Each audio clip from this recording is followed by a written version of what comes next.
السلام عليكم ورحمة الله. أتحدث مع حضراتكم اليوم عن موضوع مهم، وهو موضوع الأزمة المالية العالمية، حيث أن الأزمة المالية العالمية شديدة للغاية، وهي حدث عظيم له تعقيداته وتداعياته المتعددة.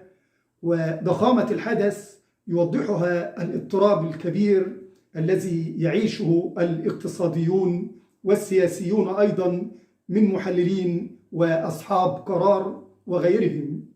ويمكن أن نجمل خلاصة ما حدث في النقاط التالية. واحد، أن الازدهار الكبير لسوق العقارات في أمريكا ما بين عام 2001 و2006 شجع البنوك وشركات الإقراض على اللجوء إلى الإقراض العقاري مرتفع المخاطر. طبعا المصرفيين بيعرفوا يعني إيه إقراض مرتفع المخاطر. يعني هذا الإقراض تحفه المخاطر، بتكون فيه خطورة على رأس المال المؤتمن لدى الأفراد، وبالتالي رأس مال البنك في هذه الحالة يكون عالي المخاطر، وأيضا يكون العائد منه عائد كبير، بحيث أن هناك توازن بين العائد والمخاطرة. فكلما ارتفع حجم الأرباح من شيء معين ارتفعت المخاطر أيضا من هذا الشيء، أو ارتفعت مخاطر الأموال المودعة في هذا الشيء. عامة الذي يقوم على منح المقترضين قروض بدون ضمانات كافية، دي في حد ذاتها مخاطر. يعني لما أكون أنا رايح أقترض من بنك معين مبلغ معين، لازم تكون عندي ضمانات كافية للبنك ده في حالة عدم سداد هذا المبلغ. وبالتالي كانت هناك مخاطرة كبيرة، وذلك مقابل سعر فائدة أعلى، أو أحيانا يقال عنها عوائد ربوية أكبر، وهي تدخل في من ناحية الشرع تحت بند الربا، لأنها تكون مرتفعة عن الحد المعقول. والهدف من هذا هو تحقيق أكبر قدر ممكن من الأرباح. بمعنى إيه؟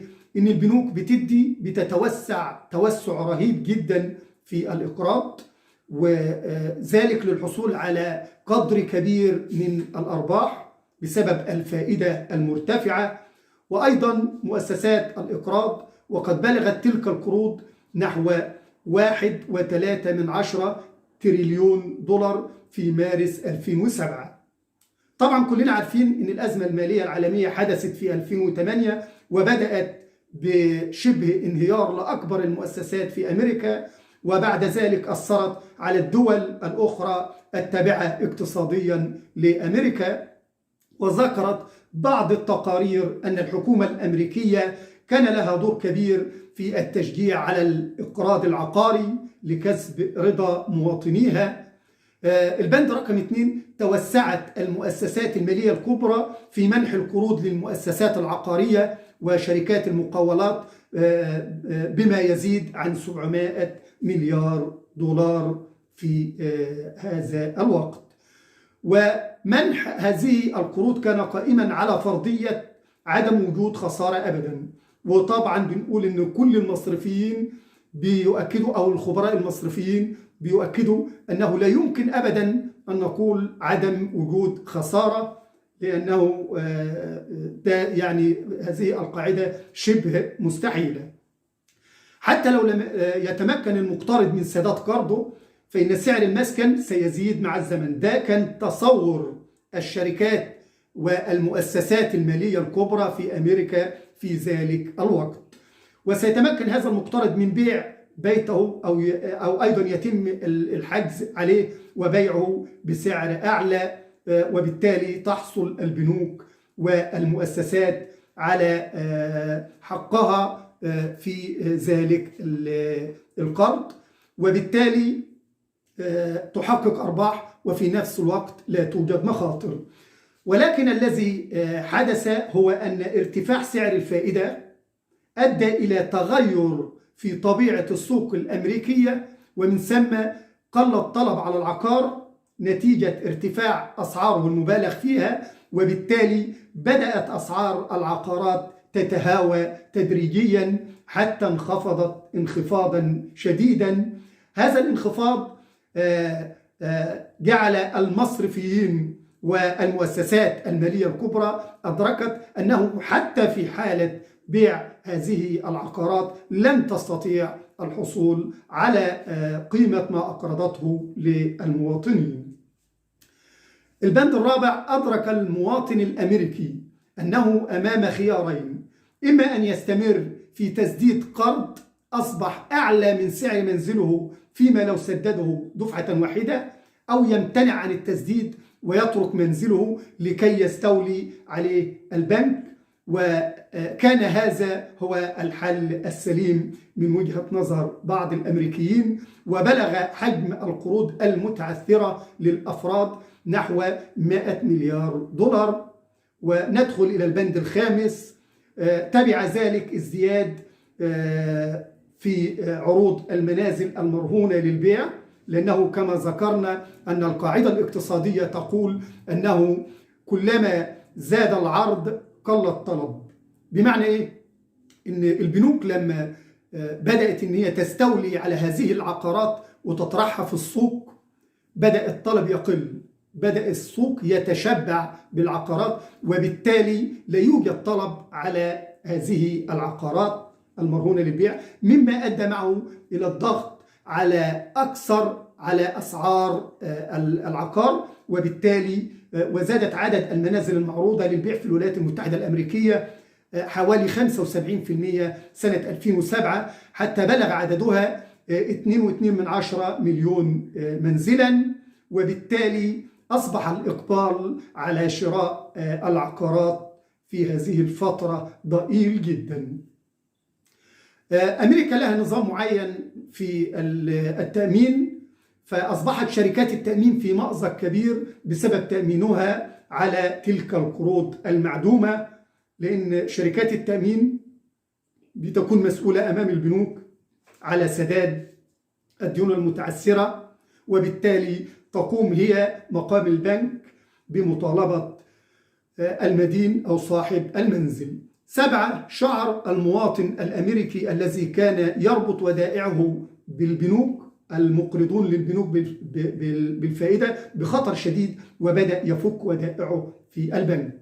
أنا لقيت إن البنك في مأزق، أنا ليا فلوس عند البنك، بالتالي طلعت تجري بسرعة عايز أجيب فلوسي من البنك خوفا، لأن رأس المال جبان، فأنا خايف على فلوسي ديت، لأن أنا حسيت إن البنوك بدأت تدخل في مأزق كبير، وبالتالي أدى ذلك إلى ضعف قدرة البنوك على تمويل الشركات والأفراد، لأن كلنا بطبيعة الحال ذهبنا حتى نتحصل على أموالنا من البنوك، وبالتالي ده في خطورة شديدة جدا بأن هذه البنوك تسقط من النظام المصرفي، فضعفت قدرة البنوك على تمويل الشركات والأفراد، الأمر الذي أدى إلى انخفاض الإنفاق الاستثماري والاستهلاكي. كلنا نعرف أن الإنفاق الاستثماري هو المبلغ الذي أنفقه في الاستثمار. يعني معايا مبلغ، مش معقولة هروح أستهلك أجيب سلع استهلاكية بالمبلغ اللي موجود معايا كله، لا، أنا بستثمر مبلغ منه، سواء كان استثمار مباشر في مصانع محددة أو في شركات محددة، أو استثمار غير مباشر بأن أنا حاطط فلوسي في بنك محدد وباخد فايدة في نهاية كل شهر، وهدد ذلك بحدوث كساد كبير. كلنا نعرف أن حالات الكساد بتكون فيها السلع متوفرة، ولكن بيكون هناك نقص في السيولة، وده عكس التضخم، لأن في حالات التضخم بتكون السيولة موجودة ولكن السلع غير موجودة، فبالتالي قيمة الجنيه بتقل أمام قيمة السلعة. ففي حالة الكساد انخفضت إيرادات البنوك، وبدأت البنوك بتسريح موظفيها. ندخل على البند رقم 9، أصبحت مطلوبات البنوك وشركات التأمين أكثر من إيراداتها، وهو ما أدى إلى إعلان بعض البنوك إفلاسها للاستفادة من نظام إفلاس الشركات المعمول به في أمريكا، وذلك لحمايته من دائنين، لأنه لما بيعلن إفلاسه الدائنين بتقسم عليهم هذه الأموال قسمة الغرماء، وبالتالي يتنصل البنك من سداد كافة المستحقات تجاه المستحقين لهذه الودائع والمبالغ، وبالتالي بيكون هروب من المطالبات المستقبلية بفوائد أو خلافه.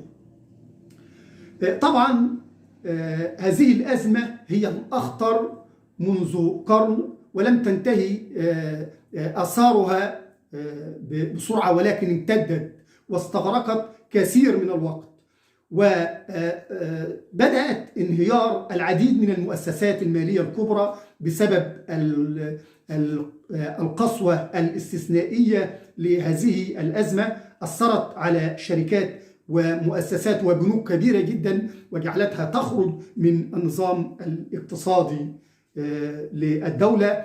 فتكبد أكبر مؤسستين للرهن العقاري في أمريكا، وهما فاني ماي وفريدي ماك، خسائر بالغة، حيث كانت تتعاملان بمبلغ 6 تريليون دولار، وهو مبلغ يعادل 6 أمثال حجم اقتصاديات بعض الدول في العالم العربي مجتمعة.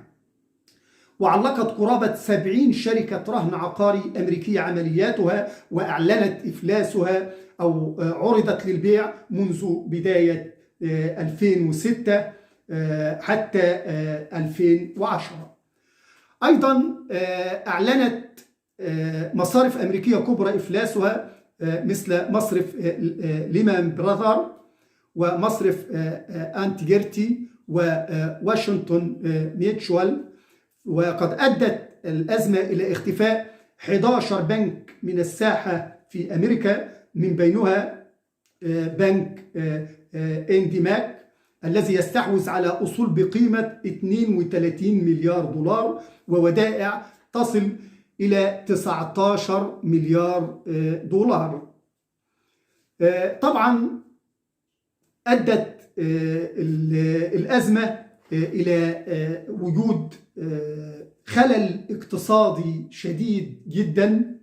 لجأت الكثير من الشركات العقارية إلى تسريح موظفيها، ومن بين هذه الشركات شركة كانتري وايد وكبرى مؤسسات القروض العقارية في الولايات المتحدة، التي قررت تسريح 20% من موظفيها بواقع 12,000 وظيفة لمواجهة نحو 1.2 مليار دولار من الخسائر التي لحقت بها جراء أزمة الرهن العقاري.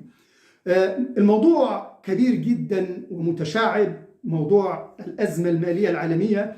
وطبعا يمكن القول أن الأزمة المالية العالمية في أمريكا سنة 2008 حدثت بسبب أن الشركات البنوك الكبرى توسعت في الإقراض للمواطنين من أجل الاستثمار العقاري، وجاءت الأزمة حطمت أسعار العقارات في أمريكا، أفلست بسببها بنوك كبرى ومؤسسات مالية كبيرة. طبعا لنا لقاءات ومحاضرات متعددة في هذا الموضوع. أترككم في رعاية الله وأمنه. السلام عليكم ورحمة الله.